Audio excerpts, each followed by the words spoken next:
Hello YouTube, this is Mahadev the Thunder Wizard. Welcome back to the channel. Today we're going to be exploring what I think might be the final hurdle to overcome in order to experience 5D bliss. We will be asking the questions: who were you in this third dimensional life? Was it your true authentic self? And who are you in 5D, which we assume will be your true soul essence, your authentic identity? And what can we do to get beyond this hurdle? Hello and welcome back to the channel. This is, again, Mahadev the Thunder Wizard. This channel, I do more than talk. If you come here and listen to me talk, that's great. I welcome everybody. But my real goal is to give you tools to help you to shift. And that is really what this channel is about. So you can see my books right here, michaelwilliamdenny.com, which includes Interdimensional Revolution. But the most important thing I offer to you is techniques and spiritual technology that literally have magical abilities to shift you into another awareness.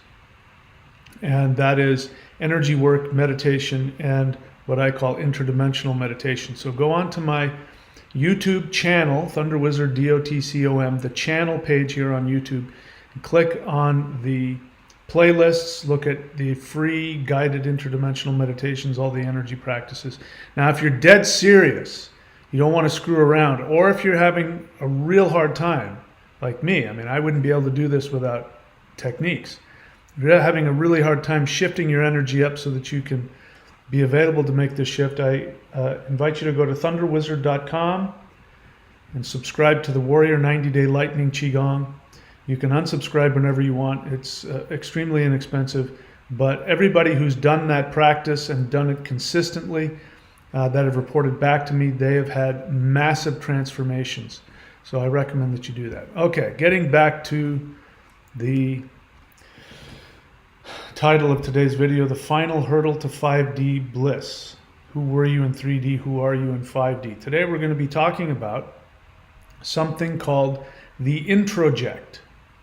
You've probably heard of projection, right? Somebody's projecting onto you, how people project onto others. But there's something even more important, which for me it's really actually the precursor to projection, is this thing called the introjection. So project means to, throw something away from you. Project. Introject means to take something into you. And that thing that you take into you actually becomes what you think is your identity, but it's not. Most of the time it's not. And give me a second, I gotta turn the air conditioning on. It's a little warm in here. So just give me 1 second.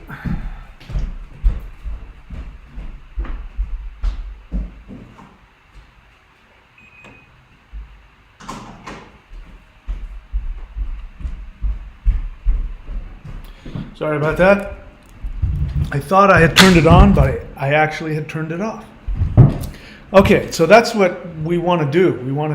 I guess that's a great example.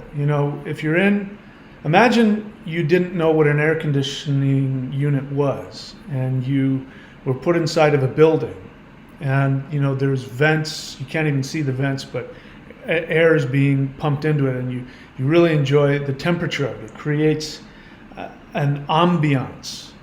And then if you go outside, all of a sudden it's really hot outside, and all you know is that it's much cooler inside the house. Well, then what would happen if somebody turned off the air conditioning? All of a sudden the environment inside would completely change. You might not know what that is. If that's a good idea, a good scenario would be to have an air conditioning unit on when it's hot outside. But imagine that somebody turns the heat on instead, and you don't know what a heating unit is, and you're inside of a building and it's really, really hot. No matter where you go in the building, it's hot. And then you go outside and you find out it's cooler. And then you find out the heater is on, and you turn it off. And then everything inside your environment changes. This is how powerful the introject is. So the introject is, it's not like you're hearing a voice, but it is the programming inside of you that tells you who you are.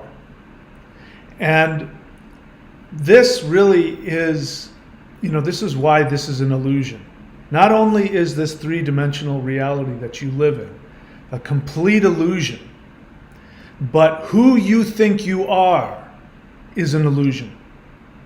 You don't even know who you really are, unless, of course, you've had a true enlightenment experience. And I'm here to tell you that many people, if not most, have not. And until you understand what that introject is, that program inside of you, first you have to recognize it. So again, imagine you don't know what a heater is, and you're inside a building, and the heater's going on, and you don't know what a heater is. You just know it's always hot. You just get used to it. You numb yourself to it because you got to function, and you just get used to being hot all the time and miserable all the time. That's just the way life is. No, it's not. It's because there's this thing that is pumping hot air into your environment. And then somebody tells you, oh, well, that's the heater. The heater's broken. What, you mean the heater's going on all the time? Yeah, well, why don't we turn it off? Well, we can't find it. And plus, I wouldn't know how to turn it off if I did find it. So you find the heater, but you don't know what all of the little buttons mean. You try to turn it off and you make it worse. You punch buttons and nothing happens. I don't know how to turn it off. You go back to living in this superheated environment. You just get used to it. So just knowing that the introject exists isn't enough. That won't give you the power. But if you could turn that introject off, that programmed voice of who you are, who you think you are, if you could turn that off, then you would be able to go to your authentic self, which is your soul. This is what happens when people die. And I know I've experienced this. I've interacted extensively with the souls of my family members who have passed, and they are not the same. That human, broken, imperfect, bad, negative, abusive, those things are gone. And, when you interact with the soul of somebody, everybody's soul is full of love and power and beauty and kindness. That's the essence of the soul. And this is what we're talking about when we talk about 5D. People talk about all the negativity will go away. Well, if we in the third dimension had the ability to turn off our introjects, if every single person on the planet had the ability to literally turn that off, it would become 5D. Because this is a beautiful place to live. There's nothing wrong with Earth. It's us and what we project onto Earth. So the first thing that happens to everybody in their life is that they receive an introject, a program, which becomes a voice, which becomes their identity. They think that's who they are. So to give you just a really super simplistic example. By the way, introjects, of course, come from parents. There's no person listening to me that hasn't received an introject from somebody that raised them. It's not possible. The question is whether or not the introject you were given reflects your soul or reflects the projections of the people that you live with. For virtually everybody, it represents the projections that were put on you by your parents, your siblings. But you can also get an introject from somebody that you meet later in life. So people who are relatively healthy and they get into very abusive relationships, what will happen is, and then after those abusive relationships, they're never the same. They can never trust anybody. They don't feel valuable. They don't feel that people will love them or accept them. And before that, they were trusting. They did love people. So what ends up happening in that scenario is you get involved with an abusive person. Now, abusive people are never abusive in the beginning. In the beginning, because they're predators, they want you to give you their confidence. You know, that's where the word con man comes from, confidence man. They work to give you so that you give them your confidence. Once they have your confidence, they bamboozle you. Same thing happens in abusive relationships. In the beginning, the predator, they're very intuitive, and they will find your weak spot and know where your fantasies, what you want the most. If you're a guy and what you're looking for is just the ultimate sex kitten, if she's looking to predate upon you, she will become that. She will transform herself into what she thinks you want. If it's a woman and you're looking for, the knight in shining armor, the white knight who does everything for you, he will do that, and he will figure out, what you like to do and what kind of food you want to eat and where you want to go, and he will be that perfect person so that you are seduced into believing you found the life partner of your dreams.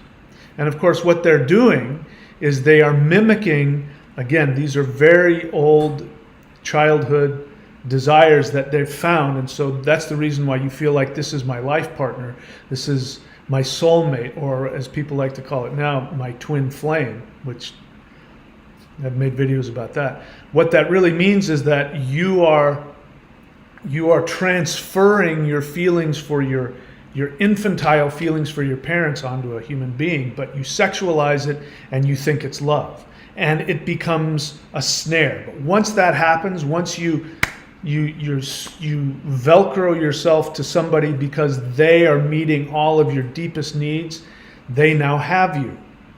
Then they will begin abusing you.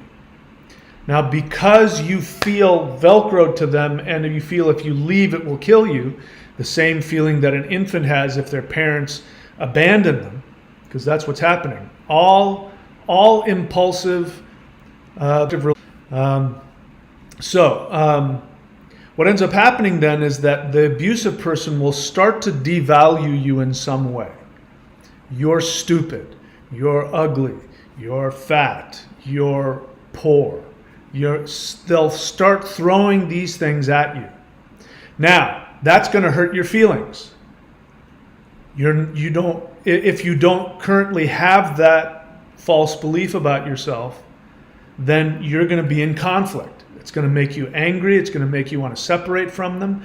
But then you've got a problem, because if you act on those defensive feelings of wanting to get away, wanting to break up with them, wanting to, stand up for yourself or get into a fight, you run the risk of having your savior, your twin flame, you run the risk of having them reject you. So what do? In order to keep the love coming that you hope you're going to get, you become what they've told you are. If they tell you you're stupid, you start to act stupid. You start to tell yourself, well, that's because I'm stupid. It's because of the way I look. It's because I'm not very this, because I don't have that. I'm not this.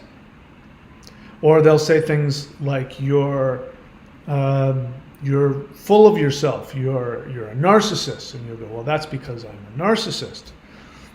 And so you'll identify with it. And the strategy is, by identifying with it, you think it's keeping them loving you because they've told you this is what you are and you don't want to disagree with them.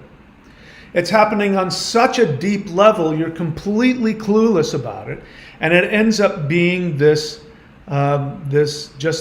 environment you live in, like you live in a house where the heater's on all the time and you don't know what a heater is. You just know you're constantly hot, and that's just the way it is. And you may wake up in the morning. You wake up in the morning and the first thing that hits you is you just have these bad feelings, and you start looking on your email or on your phone, and you start looking for the fights, looking for the negativity so that you can be in a state of constantly fighting against something. You may just have this feeling, Everybody's got it out for you. Or you then project onto the world. And you say the world is an evil place. The world is full of evil people. You can't trust anything or anybody. There is no God. There's nothing but reptilians out there who want to feast on your soul. There are false beings of light. These are all a result. Those projections are all a result of the internal introject that you're not smart enough, you're not rich enough, you'll never be anything, you're a total loser. Your parents either verbally told you that or they gave you that feeling. And so you learn to identify with it, because by identifying with it, you're now in agreement with them, which you think means they will love you. In some cases, it's true. In some cases, if you start to be successful in life, the people close to you will reject you. So in order to keep them from rejecting you, you turn your light down. You don't listen to your soul. This is why my book, The Shamanic Secret Commandment to a Perfect Life, is the most important book of mine that you can get. And if you're not familiar with it, you can go look for it. Because what that book tells you to do, sorry, I can't talk and type at the same time. Shamanic Secret Commandment to a Perfect Life. You can go find that. If you go and get that book, I recommend that you not just read it once, but read it daily. Treat it like a Bible. Because if you can internalize what that book teaches, and if you can take action on it, which is the most important thing, taking action on that will go directly contrary to your introject. And it will be challenging, it will be difficult, because remember, why do people tell themselves such horrible things? Why do you walk around with these feelings of not being good enough, not being attractive enough, not being smart enough, not being successful enough, not being rich enough, being too full of yourself, being too this, being too that? Why do you walk around with those feelings? They make you they're incredibly painful. When you feel them, it's very painful. So you don't hold on to them because it feels good. You hold on to it because you think your life depends on being that. And whenever you try and be opposite that, so for those of you listening, you've tried to be successful. Myself, when my early adulthood, and I graduated from college and I went off to Hollywood and I founded a theater company, and I was everybody was telling me, you're going to be a big star. I had all of the things going for me, but I kept on sabotaging myself. I could have been, you might not know this, but I could have been a very successful stand-up comic. But when it came to actually going and doing something big, I would talk myself out of it and sabotage it. And then I would complain about why I wasn't making any headway in my career. It's because in my home, where I grew up, I had a very successful father who was a physicist, but he was extremely insecure. And he would get drunk, and he would sit me down, and he would ask me about my life, and I would think he would want to know all the good things that were going on, and I would try and tell him all the good things I was doing so he would think I was a good boy. And then he would tell me how at my age he was twice as smart as I was and twice as successful as I was. And I learned very quickly that if I wanted my dad's approval, I just didn't accomplish anything, because then he wouldn't compare himself to me. I had an older brother who was just incredibly intimidated by me. He was jealous of me. He thought that I had stolen my mother away from him. It took me 30 years of therapy to figure that out. But and he was just so abusive to me because he, was jealous of me. So I learned to just completely pull myself down in and to turn my light down, because if I didn't, the people in my family would reject me. So you may be like that no matter how hard you try. Well, the reason why is because you have this introject. You have this voice inside of you that is just become the environment that you live in. You don't even know that it's there, but that's why you wake up depressed every morning. That's why you can't follow through. That's why no matter how hard you try, you can't get love in your life. You can't get healthy. You can't get successful. You can't get prosperous, it's not because the world is doing it to you. It's because you have this need to be something that you aren't. So the next phase of introjection is a thing called projection. So everybody knows that. You've been projected on. You walk in a room and somebody says, you know, God, you're really angry. And you're like, I'm not angry. Yeah, you are. God, you're such an angry person. Or what I get a lot is people will say, God, you're so full of yourself. You're so selfish. You don't care about anybody else. And, you know, that's just the furthest thing. Anybody who knows me knows that my entire life is devoted to helping everybody I possibly can. That includes telling you things you don't want to hear. So, you know, that includes me helping you even if it makes you not like me. I want you to like me, but I don't need you to like me. I want to help you. That's where I get my, you know, that's where I get my feeling of purpose. But what's interesting is that I do have a strong sense of self, and I do at the very least come across as though I have self-confidence. But if somebody has been told, don't stand out, you know, stop that, you're too full of yourself, you're such a narcissist, everything's always about you. If they're told that, then when somebody comes along who has a healthy version of that, their introject makes them feel crappy about themselves because they see somebody who's confident, and they've equated confidence with narcissism. So in order to stop the impulse within them, because their impulse will be to want to be that as well, and then the introject says, you won't be loved if you act that way. So then they beat themselves up. But when somebody like me comes along and tells them, you know, live your truth, be who you are, you know, you're a deity, you're infinite, then their reaction is going to be projecting their introject. So they say to me what the voice is to themselves. So lots of times when somebody says, you're this and you're that, I know that's how they talk to themselves. And this is projection. So you want to know what projection is? It starts with an introject. And this is what keeps us at our vibrational state. My experience with tapping into higher dimensions and higher dimensional beings is the first thing that happens is that they will pour unconditional love on you based on who you truly are. And who you truly are is an infinite, powerful soul being. You are a deity. You are incredibly beautiful.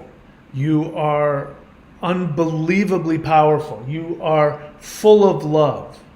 You are connected to all things. You are omnipotent. You are omniscient. That's who you are at your true essence. But if you operate from that level, you'll no longer be in the third dimension. So what we've done is there's the personal introject, which is the voice, the specific voice you were told.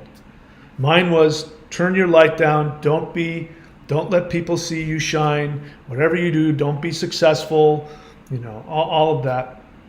Be always on the verge of success, but talk about how unfair the world is. Those were the things that I was programmed to be, and that was my introject. By the way, it still is.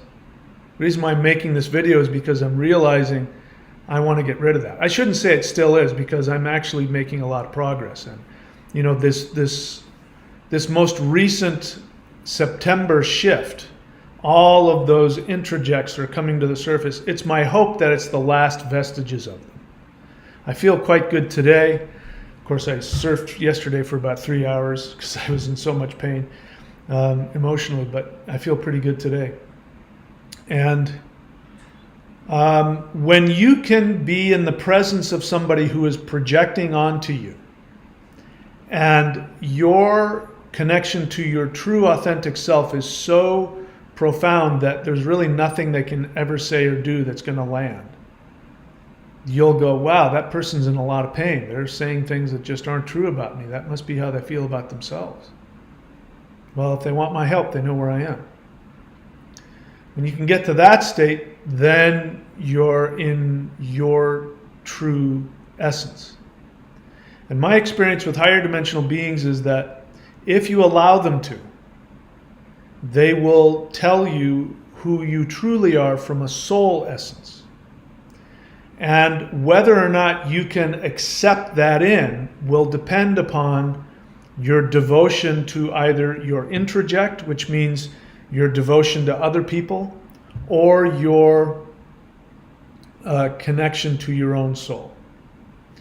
So this is, there's another example I can give you. I was just watching a video of somebody who had a near-death experience, and actually they were in a coma, which is, I think is different. And in the coma, they were struggling. There were different levels of energy beings that wanted this person's attention.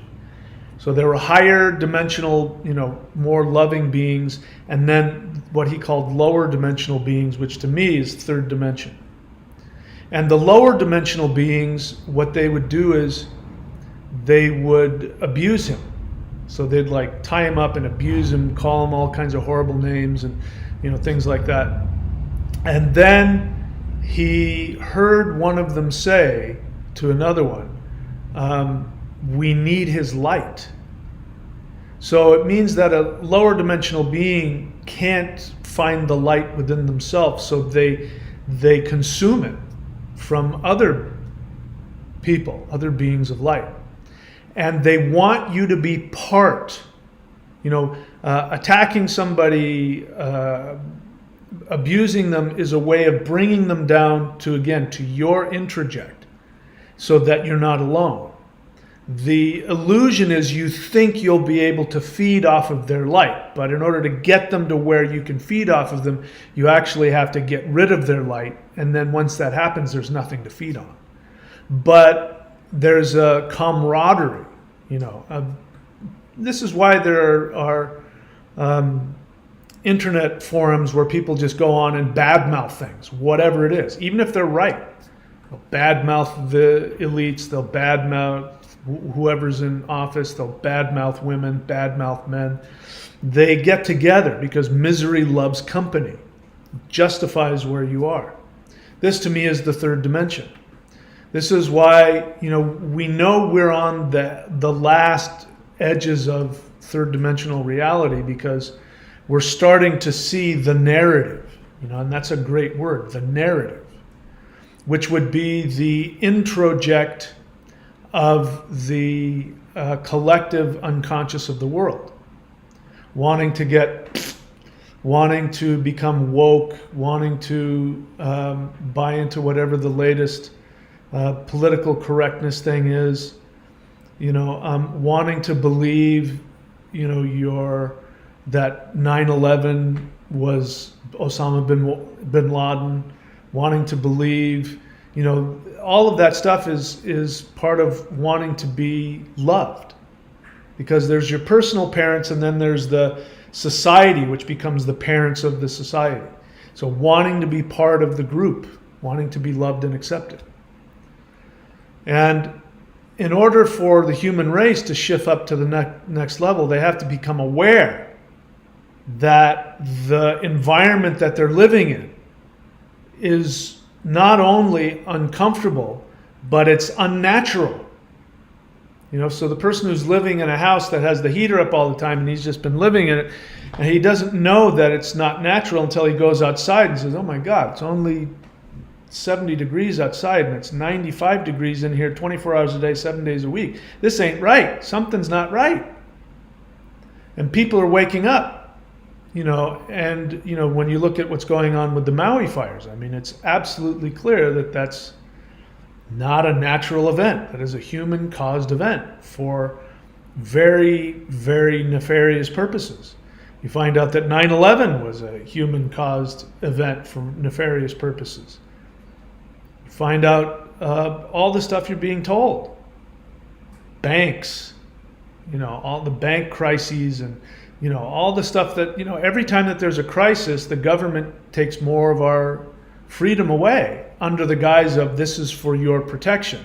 They take more of your freedom away and say, you shouldn't be so focused on your, as Arnold Schwarzenegger ubiquitously said, screw your freedom. They tell you that because if you want your own freedom, then you are harming others. So you have to give up your freedom. You have to give up your joy. You have to give up your power because other people will be damaged. You know, you remember what happened over the past 3 years, that you're going to get the to avoid getting but if you got the and the other guy didn't get the and he gets all of a sudden he's going to make you right? And so you can't be around people that haven't had the because they're going to make you even though the was supposed to keep you from getting doesn't make any sense. The only thing that makes sense out of that is be part of us or you will harm us. If you are yourself, if you stand out in any way, you will harm all the rest of us. By the way, those of you who watch my channel and you like all the things that I talk about, this is why the law of one is nonsense. Please stop following anything about the law of one. The law of one says that there's this arbitrary demarcation where you go from being lower vibrational to higher vibrational. And once you get to this arbitrary 51%, where you give 51% of yourself to others, you're now able to be enlightened. But if you're giving 51% of yourself to your own joy, you're now selfish and you're taking away. That is exactly the same as everybody get the it's the exact same thing. Screw your freedom. Screw your happiness. You never have to choose between your happiness and the happiness of others. Why? Because we are one. We are all one. And if you're happy, even if the other person who doesn't want to be happy is making themselves unhappy, you are providing an example for them so that they, if they decide to focus on their happiness, they can and they will shift up. So you cannot ever harm somebody else. They'll tell you that. But again, that's those lower dimensional beings who want you down where they are. And they'll say, as long as you're vibrating at this level, you're hurting us. Stop it. Stop being successful. Stop being happy. Stop taking risks. Stop shining your light. Stop doing it. You're making me look bad. And that's hurtful to me. And you say, okay, if that's what it means to have you in my life, I'll turn my light down. But the response is, look, you're welcome to be in my life. I love you. I'm going to raise my vibration. You're welcome to come with me. And if you don't want that, if you have to leave because this is making you uncomfortable, that is your choice and you're welcome to make it. But I'm not going to damage myself just to get your approval. That is not helpful to me or to you. If I do that, I'm not only hurting myself, I'm hurting you because I'm co-signing your choice to stay at a lower level. I used this story before, I'll use it again. One of my new heroes, which is Joe Dispenza, was talking about his meditation seminar, and while he was doing his meditation seminar, he noticed that there were these beings, these tall beings of light, like lining the walls. He's like, what is going on here? So he contacts them, I assume in meditation, and he says, why don't you join us? And the beings say, we would love to, but we can't. Because if we bring ourselves down to your vibrational level, we will damage ourselves. And here's where they completely destroy the law of one. They say, and we love ourselves too much to harm ourselves, even though we want to be with you. But if you can raise yourself up, we will meet you halfway. So when we are able to get rid of the introject, and we could talk about how that's done, but when we can get rid of the introject, we will be able to operate from our highest essence. This is why you have to do the work. Because if you don't do the work, it's very likely your introject will not go away. A defense response, which is understandable. When somebody addresses somebody's block in their life, right? Somebody has a block in their life they can't get past. And when somebody who's achieved that goes to them and says, you know, you can do it. All you have to do is take this action, right? The person says, I can't. Well, when they say I can't, what they're really saying is, it feels like I can't.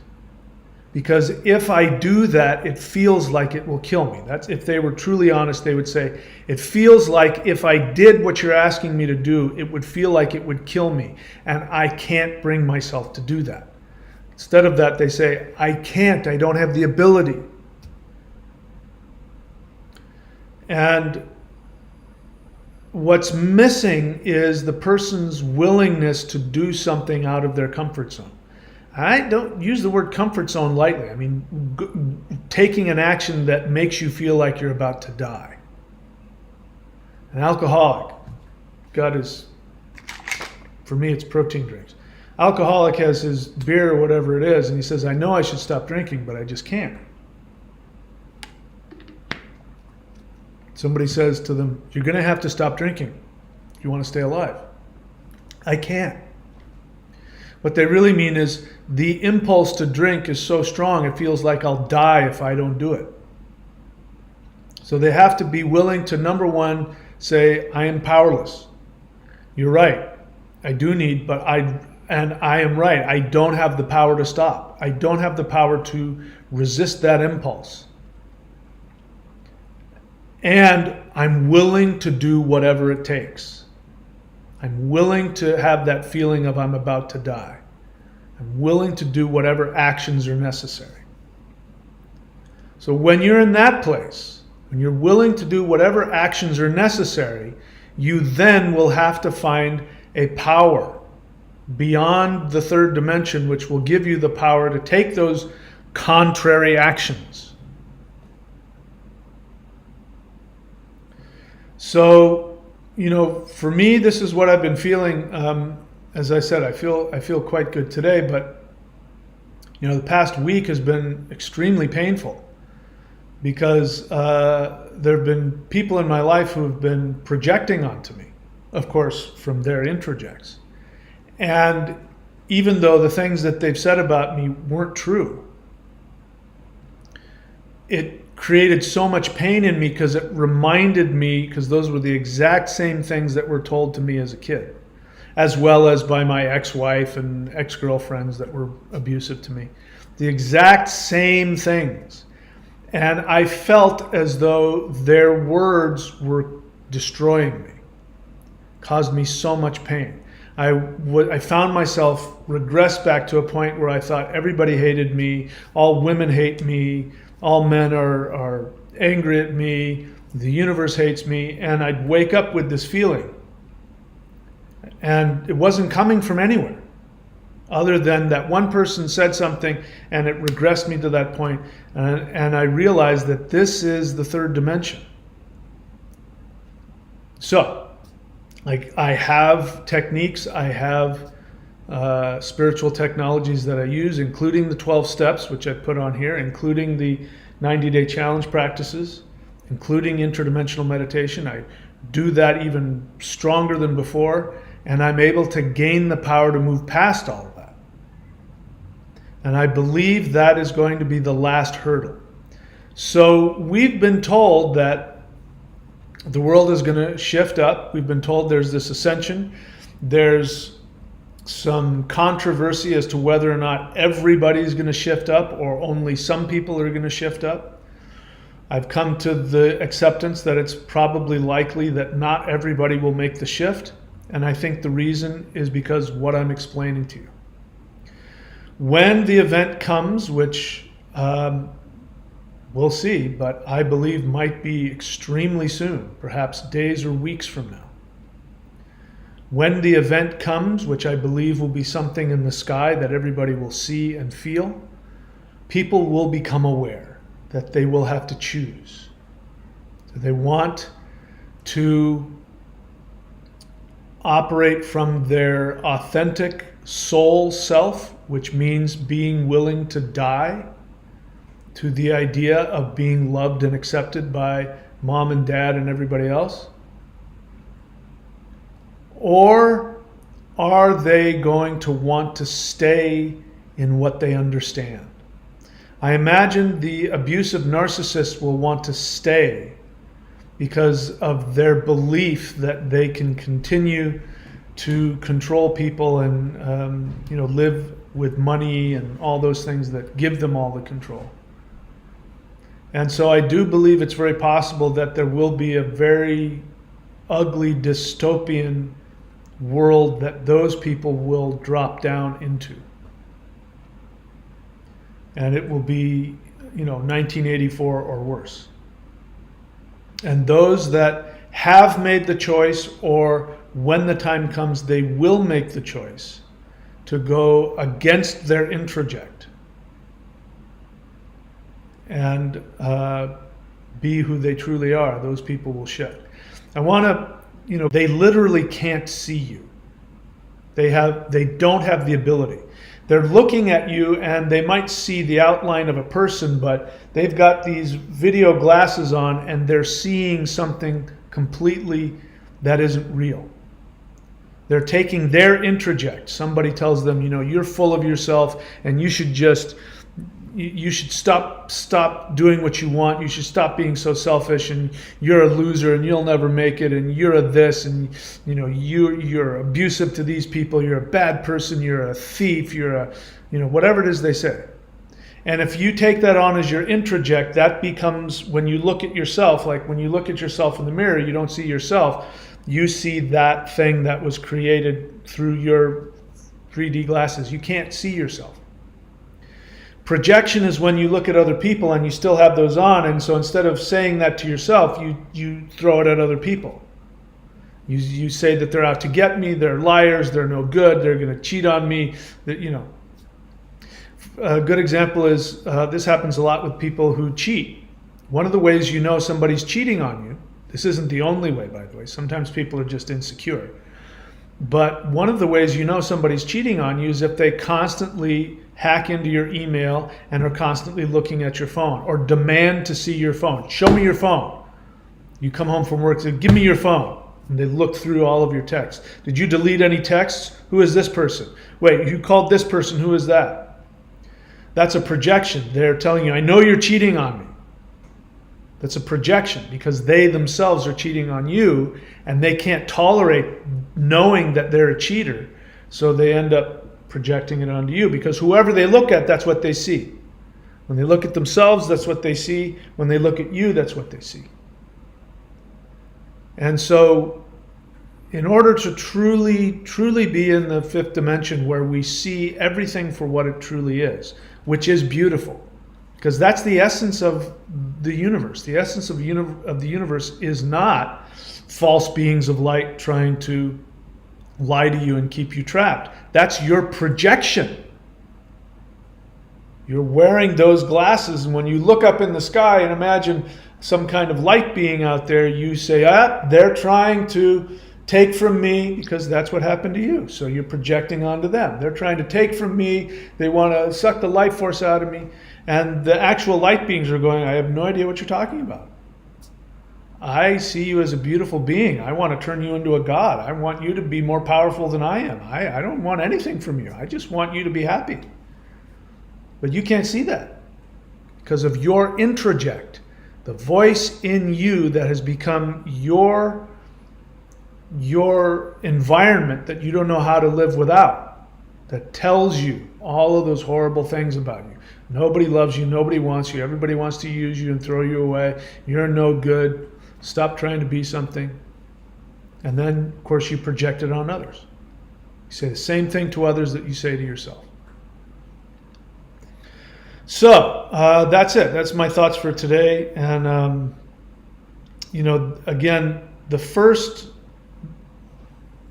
one of the first things you can do is become aware. So when you have that voice hit you, you're no good. even if it's not a voice, you just wake up and you just have this feeling, and you start finding yourself looking for the fights, looking for what somebody wants to say bad about you, or what's bad about the world, or whatever it is. That person looked at me. Stop and go, who said that to you? Who was the person? Where did that voice come from? I'm no good. I'm not worth anything. I'll never get anywhere in life. Nobody's going to love me. Who told you that? When you can find out the person who told you that, that's the person who literally planted like an invasive worm in your mind. It planted an introject. That introject is now living rent-free in your head.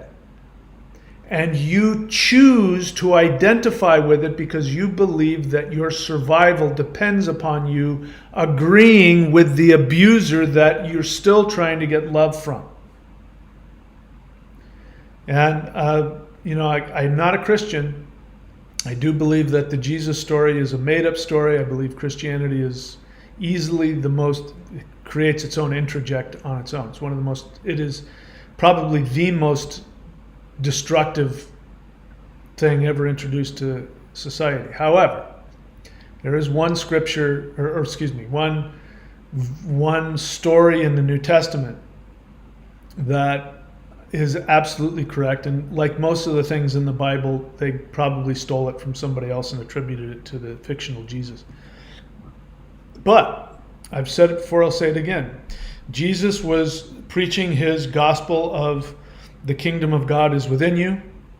And he's walking around Galilee preaching that. And he walks into a town, and there is a very devout Jewish man who comes running out of his house, and he bows before Jesus and he says, Rabbi, I want to follow you. He says, but I need to bury my parents. They just died and I need to bury my parents. And the Jesus character responds to him and says, let the dead bury themselves. If you can't reject mother, father, sister, brother, you're not worthy of me. To which the man became very sad because he was a very devout Jew. And in the Jewish religion, you must bury your parents within 24 hours. If you do not bury your parents within 24 hours, you are the worst Jew that ever existed. So it's he would be branding himself for the rest of his life. People would say, that guy, the guy who didn't bury his parents, and they'd stone him to death. He wasn't willing to disconnect from the narrative in order to follow his soul. That's the moral of that story. But that's what it's got to be like. You've got to be willing to do that. And my experience is I can't think myself into that. I can't think myself out of my introject. Knowing that won't do it. The only thing that will is if I take some kind of contrary action that will connect me to a higher spiritual force. And the ways that I do that are all of the things that I give you on my channel, including the Warrior 90-Day Lightning Qigong, including the interdimensional meditation, including the 12 steps that I'm putting up on here. Those are the only ways that I can do it. And I haven't seen anybody else be able to do it without something like that. Some kind of very rigorous meditative Buddhist discipline where they watch all of their thoughts go by and they don't, all of that. You got to have something. Otherwise, in my opinion, the knowledge won't work. It has to come with action, and you must be willing to take contrary action against that introject message within you. Again, that's what the book is about, The Shamanic Secret Commandment to a Perfect Life. If you master that book, you will be destroying that introject. All right, that's it for me today. As always, lately, I'm not taking any questions unless you are subscribed to the Patreon channel, the 90-Day Challenge, and I know who you are. I'll take your question. Other than that, I'm not taking any questions. So those are my thoughts for today, my friends. I don't see any questions on there. I wish you all the best. I love you. Please take advantage of this channel. Please do something. Even if it's the Hool breath or the Huar breath or the guided interdimensional meditation, or please do something. on a daily basis to shift your energy up and to shift your consciousness up. The time for playing around is gone. There's no more time left. All right, that's it. I love you guys. I will see you all. If the flash don't come and the Starship Enterprise doesn't beam me up, I will see you again very soon. Take care.